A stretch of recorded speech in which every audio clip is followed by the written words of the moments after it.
Hello, ladies and gentlemen.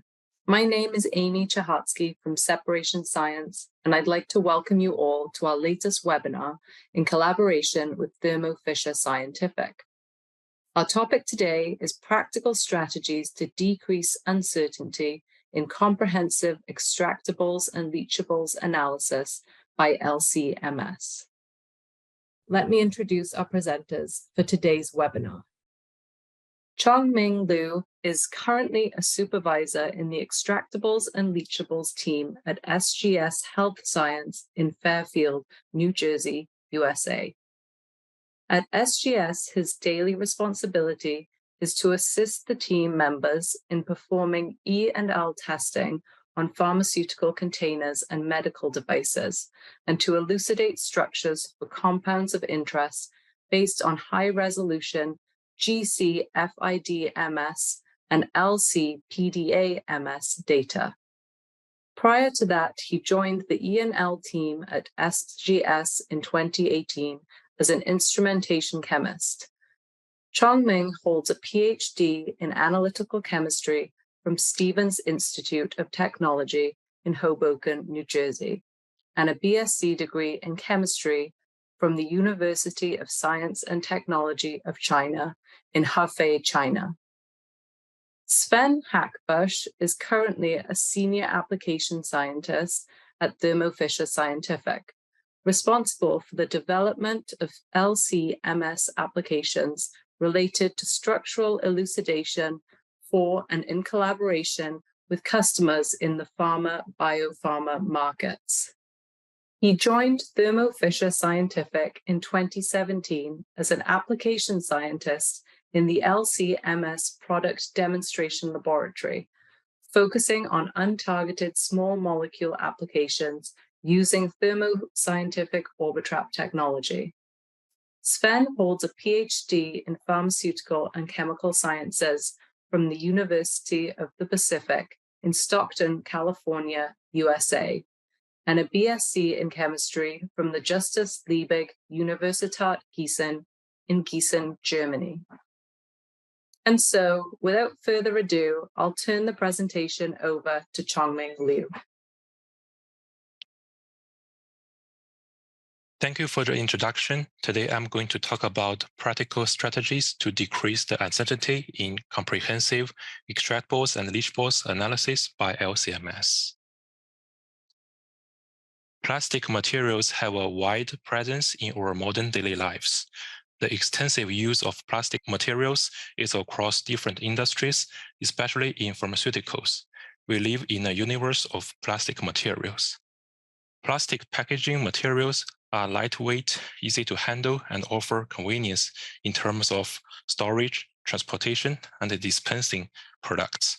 Therefore, plastic containers are usually chosen as drug product containers, such as showing here bottles, stoppers, syringes, IV bags, and eyedroppers. They are also considered as choice for processing materials and used in production of medical devices. Plastic materials are often most cost-effective compared to alternative materials, such as glass or metal. They can be tailored to meet specific requirements in pharmaceutical applications.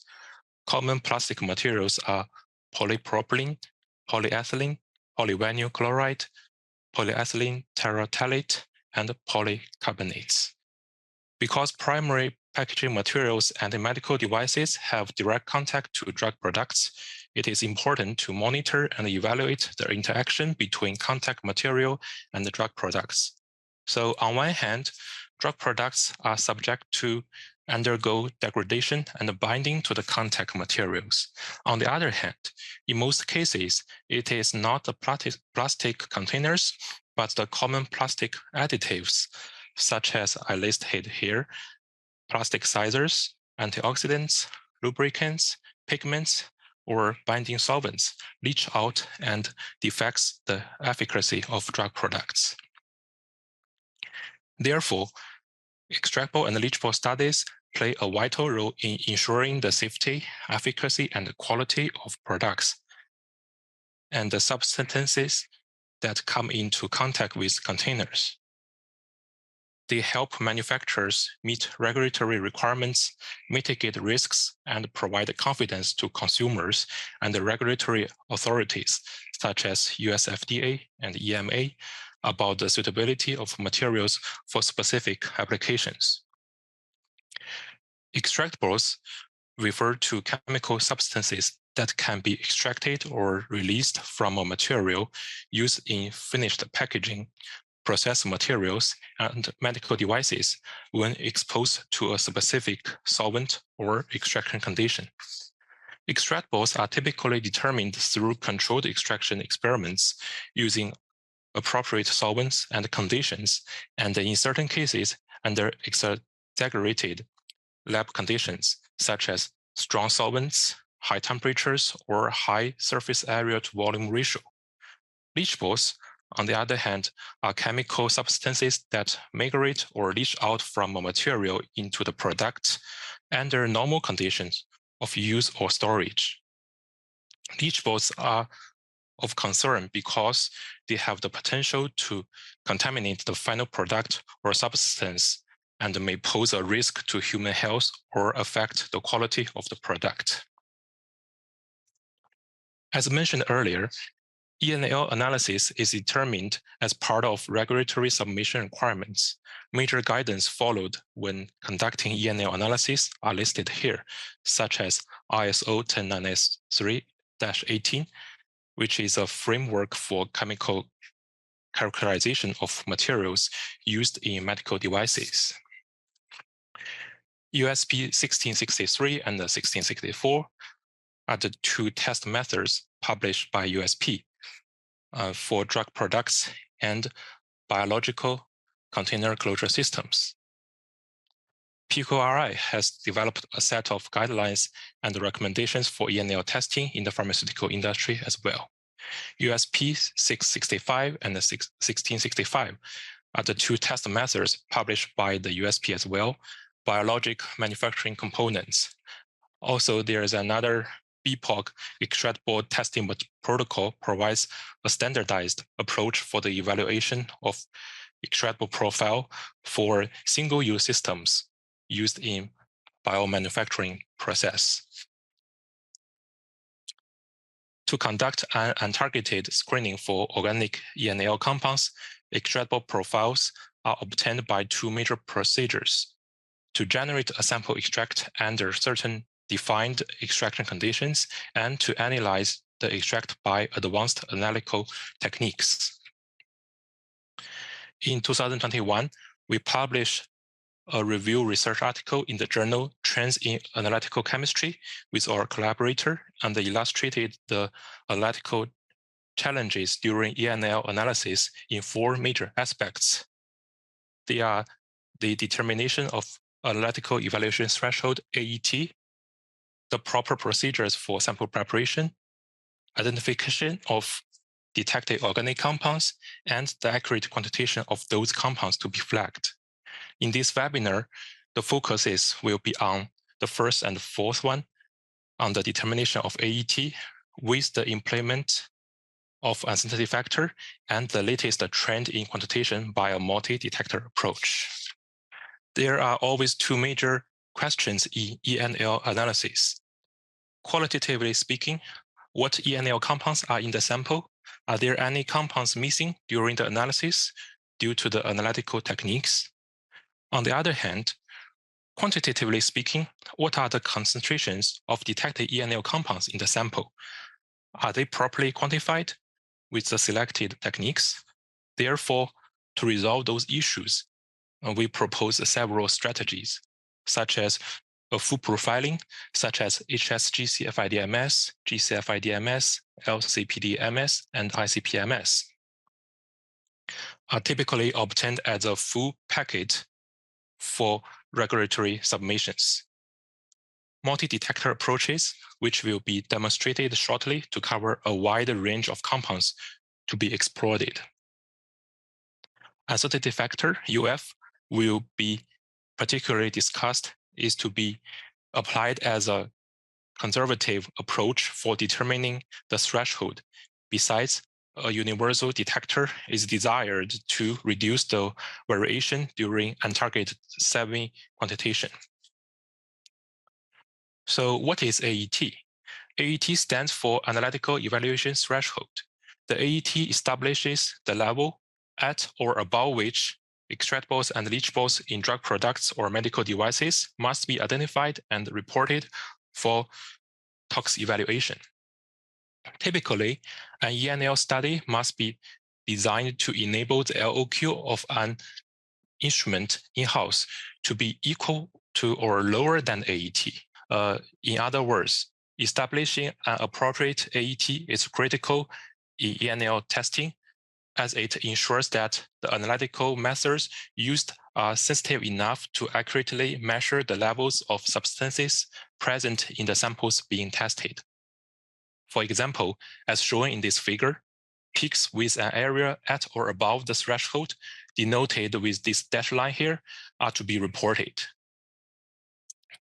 However, in actual cases, variabilities in response factors do exist.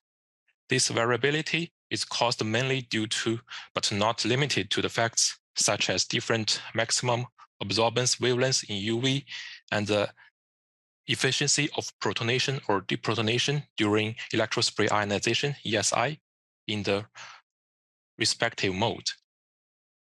Here is an example for 3 compounds, and they were all injected at about 1 ppm. Interestingly, compound 2 showed strong UV absorbance compared to compound 1 and 3. However, compound 3 underwent rapid protonation and also deprotonation, in opposed to the other 2 compounds. In fact, compound 2 was even not detected under ESI positive mode. Because different substances may have different responses to the analytical method being used, this can result into inaccurate or unreliable measurements if not properly accounted for.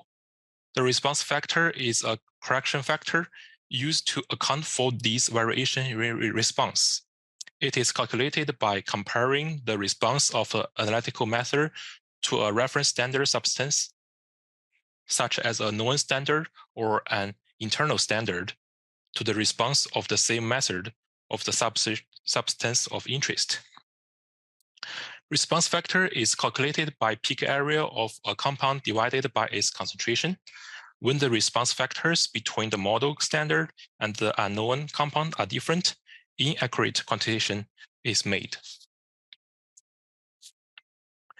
To make it clear, it is important to know that the AET is not a regulatory limit, but rather a tool used to ensure the accuracy and the reliability of the analytical methods used in ENL testing.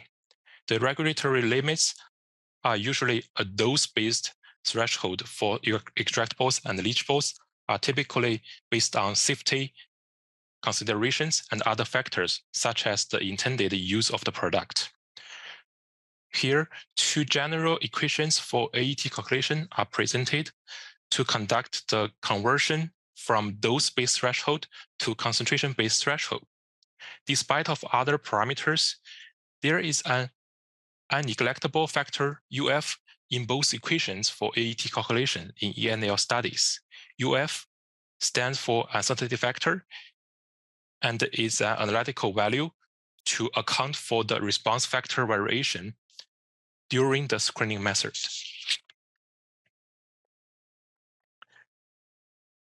In opposed to the concept of retention index in gas chromatography, uncertainty factor is a lab-specified value of a certain analytical technique. By using a surrogate or internal standard as a centralized compound, response factor, RF, can be unified in the form as a relative response factor, RRF. To generate a detector-specific and a lab-specific UF value, a comprehensive relative response factor, RRF, database is to be built primarily. With UF being determined, the AET can be adjusted as discussed in the previous slide. There are about 25 to 30 compounds in this example figure. A compound with RRF close to 1 means that the compound has a relatively similar RRF to the selected centralized compound. An RRF below 1 or above 1 represented for compounds with lower or higher response of the model compound. As is shown here, there are 3 thresholds. The top horizontal line was drawn with uncorrected AET. If this AET is to be applied in a screening ENL study, nearly half of those potential compounds will be missed, even though their concentrations were high enough to cause tox concerns. How about an adjusted AET with a factor of 0.5, which was recommended by PQRI? Unfortunately, in this case, at least a third of the compounds with lower RRF are still unselected. Therefore, a feasible AET adjusted as a conservative approach based on the lab-specific and the detector-specific provides the most inclusive coverage of untargeted unknown compounds. According to ISO 10993-18 and its amendment, UF is calculated by the 1 divided by 1 minus the relative standard deviation in the response factor database. For example, when the RSD of relative response factors of compounds in-house is 50% or 75%, the uncertainty factor UF is calculated to be 2 or 4. This is typical for GCFID-MS analysis or LC-UV analysis, respectively.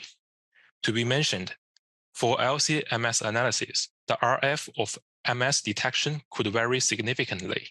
When the RSD is at or above 90%, UF is resulted to be at or above 10, indicating an inaccurate quantitation method. As final AET is subjected to be adjusted by UF, another disadvantage of a high UF is to cause the final AET to be fallen below the LOQ or even LOD of the analytical instrument. To achieve the detection limit, higher pre-concentration factor is to be applied and cause the issues of increased matrix effects as well as potential compound loss or degradation. Therefore, to minimize the under-reporting, growth of in-house database to achieve lower RRF variability is the pathway to reduce UF. As is said, the power of the database is derived from the number of substances in the database. Investment of time and money from analytical labs to build an inclusive in-house database is certainly needed. Moreover, instead of reducing the in-house lab-specific UF, a multi-detector approach is a resolution and becomes a trend in dealing with the challenges in quantitation for ENL study. Multiple complementary and orthogonal detection techniques, such as UV PDA detector coupled with charged aerosol detector and high-resolution accurate mass spectrometry, are implemented to mitigate the problem of RF variation.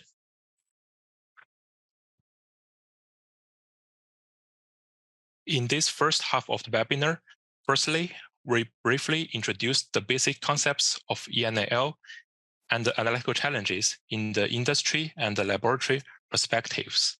Secondly, calculation of analytical evaluation threshold AET plays the role in converting dose-based threshold to concentration-based threshold. Thirdly, determination of analytical uncertainty factor is crucial as it is applied to adjust the working AET. Last but not the least, innovative simultaneous detection of orthogonal UV, CAD, and MS data are expected to reduce analytical uncertainty. Thank you very much. Now I'm going to hand over to our collaborator, Sven from Thermo Fisher Scientific. Thank you. Thank you, Chermi. So my job today will be to give everyone a bit of a closer look at this multi-detection platform that we've been working on here at Thermo Fisher Scientific, together with our collaborators at SGS, to overcome those challenges that Chengming presented to you. And it bears repeating that because ENL is a field where you essentially have to quantitate compounds that you don't know the identity of, having a detector that has a large variation in relative response factors can be a challenge. So to illustrate that point again, here is the total ion chromatogram in positive mode for 6 compounds that were injected at the same concentration. They're labeled in the plot. And you can see that even though we're adjusting the AET, with an uncertainty factor, is insufficient because still several of them fall below that threshold. And so we risk underreporting and maybe missing critical components that the toxicologist would like to know about. CAD, as I'll detail in a bit, provides an alternative to make sure that we have fewer missed compounds, as you can see in the bottom pane. So here we demonstrate the combination of the 3 detection techniques in one system to allow the concurrent measurement of UV absorption, CAD signal, and high-resolution accurate mass from one injection. So the performance of this system is going to be something that I will demonstrate to you in the next slides. Before I do that, let me take a quick minute to talk about charged aerosol detection, because it might be something that you have not encountered before. This detection essentially nebulizes analytes from the eluent and then charges them with ionized nitrogen gas. The particles that are charged are then detected, and this is a mass proportional detection. What that means is that we have a way to quantitate non-chromophoric substances and pretty much most analytes that are non-volatile to somewhat semi-volatile. The benefit of charged aerosol detection compared to UV and mass spec lies in the part of the near universal response that I'll show you. This allows us to quantitate and be more confident in that quantitation, which in turn means we don't need to use as large as an uncertainty factor for correction of the AET.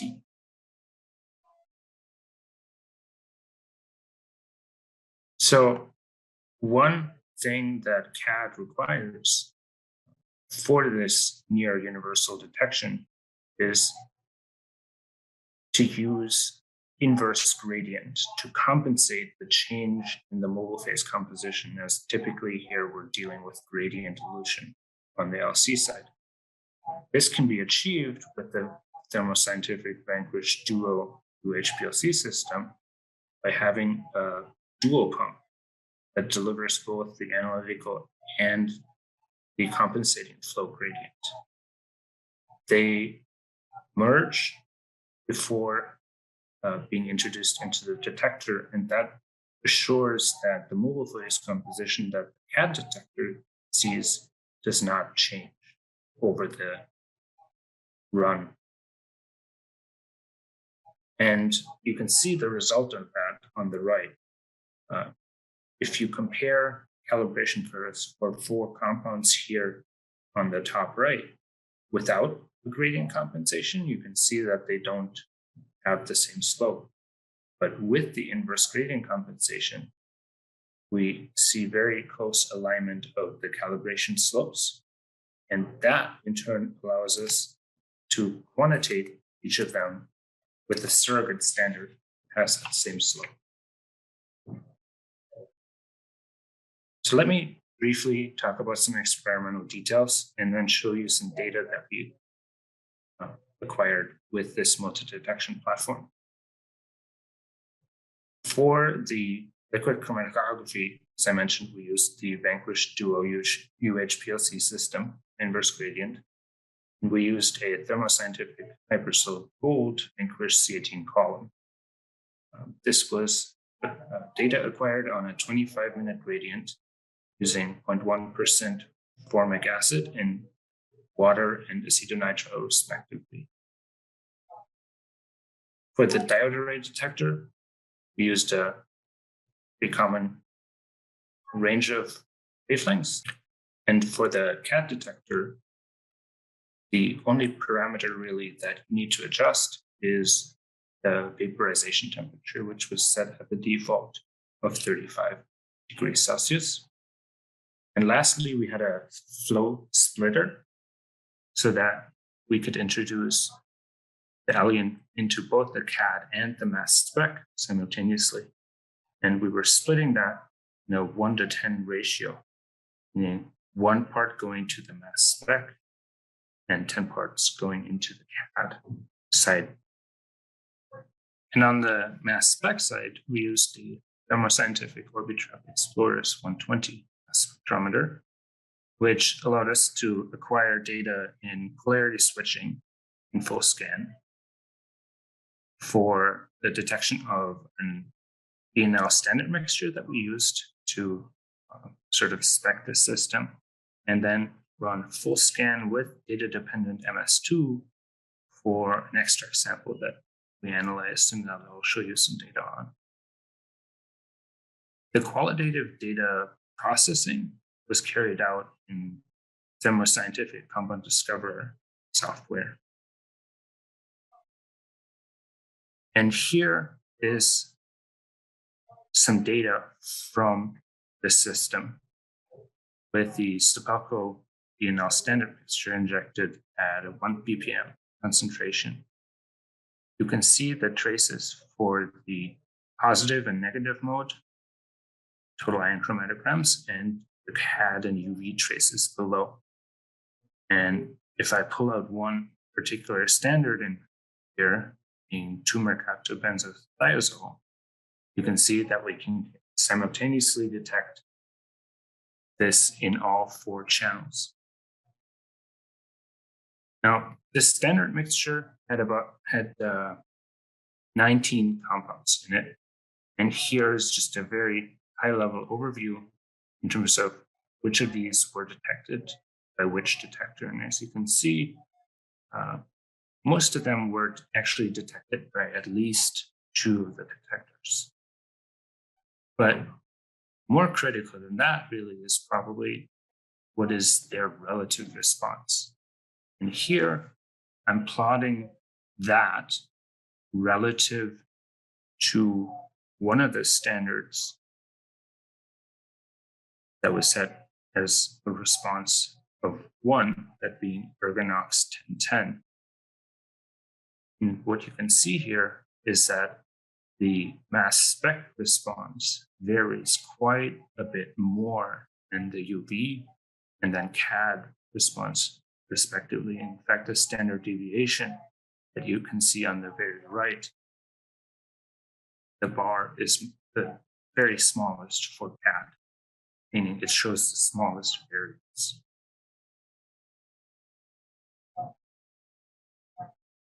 So then, obviously, from there, where do we go next? Well, to show you the application of that, we analyzed a rubber stopper extract and compared the CAD response for the analytes in that extract to the standard mixture that was injected separately at 0.5 microgram per mil as sort of an AET level. That allowed us to then have a look at compounds that are in the rubber stopper extract and prioritize those compounds for identification that fall above as opposed to below that AET threshold. And that means we have fewer compounds to investigate. And the way we do that is using Compound Discover. So I'll walk you through the software a little bit and the workflow on how we can use it to do untargeted compound detection and identification against the MZ-Cloud spectral library, custom local libraries that you may generate, as well as built-in and online local and online databases. The other part that you can do in the software that obviously you want to be able to do for this is to correlate either the CAD or the UV analog trace data to compounds detected in the mass spec. So here's just a quick overview of the workflow that we used within Compound Discover. On the left side, after the spectra are pulled in, the retention times of the data are aligned across different injections. So not just the sample itself, but also an extract blank. And then component detection is carried out. These compounds are grouped, and then background compounds that are present in the extract blank are marked so that we don't spend time investigating them. And then on the right side in yellow, you see multiple nodes where the detected compounds are automatically queried against, for example, the MZ-Cloud spectral library or ChemSpider to be able to assign compound annotations to enable the analyst to then determine what is the identification. And at the same time, at the top in green, you see the analog traces. When we have a look at the analog traces, we can integrate peaks in the CAD chromatogram and correlate them with features that were detected in the mass spec.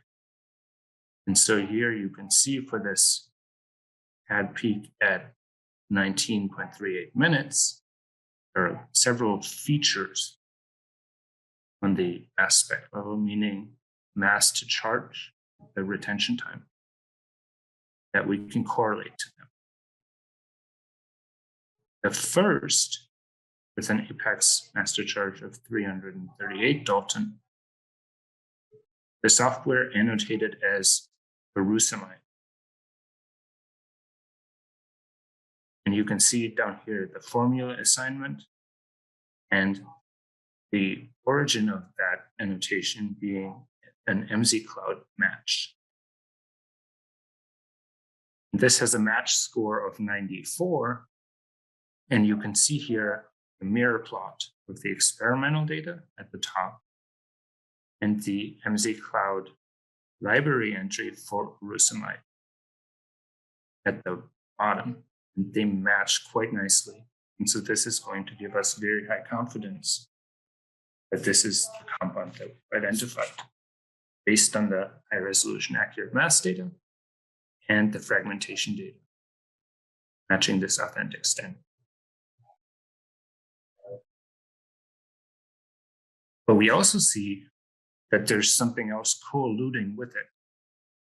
And actually those entries 2 and 3 at apex masses of 228 and 250 Dalton, they correspond to the same compound for which the software can annotate and provide a formula assignment. And it also provided a name, but you can see from the ChemSpider entry on the right, that there are 55 compounds that potentially match this formula. So there's some redundancy here. But you can see on this slide here on the right that those two features that were detected correspond to that same compound, because one is the protonated molecule, the other is the sodiated adduct. And we can correlate and observe quite nicely that they're co-eluding together here. This compound with an elemental composition of C13, H25, and O2, and a rusamide and the cat peak are correlated here. And so this is something that we can see in the software to be confident in these assignments and gives an analyst flexibility to review the data. So with that, I'll summarize, and hopefully you've gotten a really good idea of the utility of the simultaneous detection of UV, CAD, and mass spec, and the higher confidence that you can get from the CAD detector in terms of the lower uncertainty, providing better confidence in the semi-quantitation. But also you see the essential need for high-res MSMS data to allow confident identification of these unknowns. And so in total, really this multi-detection platform, we think provides increased confidence in completeness when you're dealing with non-volatile and semi-volatile compounds by LCMS. So with that, it's time for me to thank my collaborators at SGS, especially Chongming, for their time and collaboration, and also thank the audience. And I'll hand it over to the moderator, and we'll be happy to take any questions. Well, thank you, Chongming and Sven, for your excellent presentations. We now have time for some questions. So our first question is for Chongming. To reduce the quantitation variation in practice, how do you choose a target standard or surrogate standard in the non-targeted ENL study? Yeah, thank you for the question. I think in a non-targeted ENL study, the goal is to identify and quantify a wide range of compounds that may migrate from materials into a product. So it's important to choose appropriate target standards or surrogate standards to help reduce quantitation variation. I think the most important thing is for chemical similarity to be considered. Select target standards or surrogate standards that are structurally similar to the compounds of interest.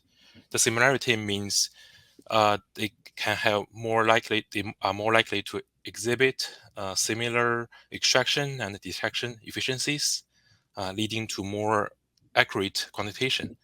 When it is possible, I would say choose standards that have similarity in functional groups or molecular weights and chemical properties similar to the target compounds, but also other aspects such as availability, purity, price, or stability of the standard should also be considered. Thank you. Great, thank you. This question is about peak filtering. The peak detection algorithm that comes with the Orbitrap tends to integrate as many peaks as possible, resulting in an abundance of false positive peaks that further complicate downstream data processing and analysis. What methods would you recommend to minimize the false positive peaks? Is there a way to filter out these peaks based on peak quality, such as signal to noise ratio and peak asymmetry commonly used in analytical chemistry? And I believe Sven can take this question. Yes, and if not, if you were going to pass it to Chongming, I would have still jumped in. So yeah, maybe some of this was answered in my part of the presentation when we went into Compound Discover. I left out that there is, at least in the more recent versions of Compound Discover, so version 3.3, and the service packs that came after, there is a peak quality rating that gets calculated, and that's based on peak asymmetry, that's based on signal noise, and those sorts of things. So there is such a way to filter it out. Replicates also help in terms of having then a measure of RSD that you can use for that. And at the same time, I think, or hopefully what we've shown here tells you that having something orthogonal to the mass spec can help filter out what compounds you need to identify as well. Great, thank you. And Sven, this question is for you as well. Can you use CAD without the inverse gradient? You absolutely can, yes. But the caveat would be that if you're wanting to use it for semi-quantitation with the surrogate standard, you're going to be more accurate and precise with inverse gradient because your signal response isn't going to depend on where your compound is eluting in the chromatogram. So that's not to say that you can't still use it. And even without inverse gradient, your uncertainty factor is probably smaller with CAD than it is for the mass spec. Great, thank you. And this next question is about compound identification, and it's for Chongming. Without a predefined list of extractable compounds to analyze, most analytes are unknown and thus need to be identified or annotated. What tools would you use for the compound identification and annotation? Yes, thank you for this question. I think, it will be a very kind of practical but heady question, especially for for labs or for industry. I think definitely Sven already answered most of the question. That is, I think the software as a user, I'm really a proud user for their products, but also I think important thing is to the MSMS data and the accurate mass data, so they can be used for us to get some general idea of what the parent ion, what is the molecular compound could be, and also the MSMS data can help us to try to figure out or imagine what are the functional groups it could be, and then we can wisely use no matter the automatic platform the thermal provided, or we can search public database such as PubChem or ChemSpider, but also in-house database is also important for us to trigger what to be identified. Yeah, thank you. That's great, thank you. And we have another question for Sven. What is the sensitivity of the CAD detector? Sure. So on one of the slides, you could maybe see it when we're showing injection at 0.5 microgram per mil. That's around the working range where I would be comfortable saying that that's near the sort of limit of sensitivity. You may be able to go down to 0.1 microgram per mil, but if you're going into the, say, like low nanogram per mil range, just as for UV, which has probably similar sensitivity, you're not going to have much response. And so you do have to rely on mass spec there. And then building an in-house relative response factor library is going to be helpful. That's great, thank you. And another question for Sven. Does the MZ Cloud library also contain data from NIST? That's a great question. So the MZ Cloud library has now, something like 18,000 compounds in it, for which we have Orbitrap, MS-MS and MS to the N fragmentation data acquired at multiple collision energies. That does not include the NIST tandem MS-MS library, but actually there is a way to search the NIST library within Compound Discover as well. For those customers that have an Orbitrap system, I believe bought as recently as 5 years ago, they will have a copy of the NIST tandem library. And so they can actually get a converted file that you can search with the MZ Vault node on a local computer when you're processing with Compound Discover.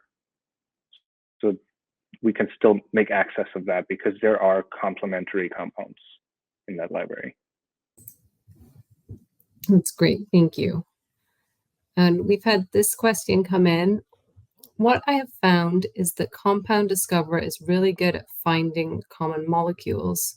The problem is, so are we. What we really need is its help for other hard compounds, which it can't do without extensive personal library building. What are some suggestions to help us utilize this software more? And Sven or Chongming, you can feel free to jump in here. I can certainly take that, and maybe Chongming can add some color afterwards. But I would say one of the main things that can be helpful there is the similarity search.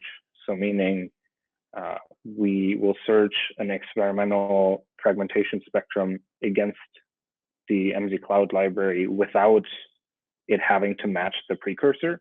And so that allows us to maybe get hits for compounds that have similar substructures. And with that, also the MZ Logic node, which takes those results and any results from databases that are purely based on matching the formula of the compound, and tries to find what is the best overlap between the compounds that could be this particular unknown and structures that show fragments that are similar to this experimental data. So those are ways to sort of start digging at what are those unknowns that we have a hard time identifying. Yeah, so yeah, actually, I echo what Sven suggested. So I think if we compare GCMS or LCMS, probably GCMS is easier to start with because it at least have a NIST library for us to hit for some reasonable or unreal hits. So I think for LCMS is similar that we can use those good material like those tools to at least find some similarity in functional groups. Then based on the accurate mass or based on the precursor ion, then we can try to figure out what the actual unknown structure could be. Yeah, thank you.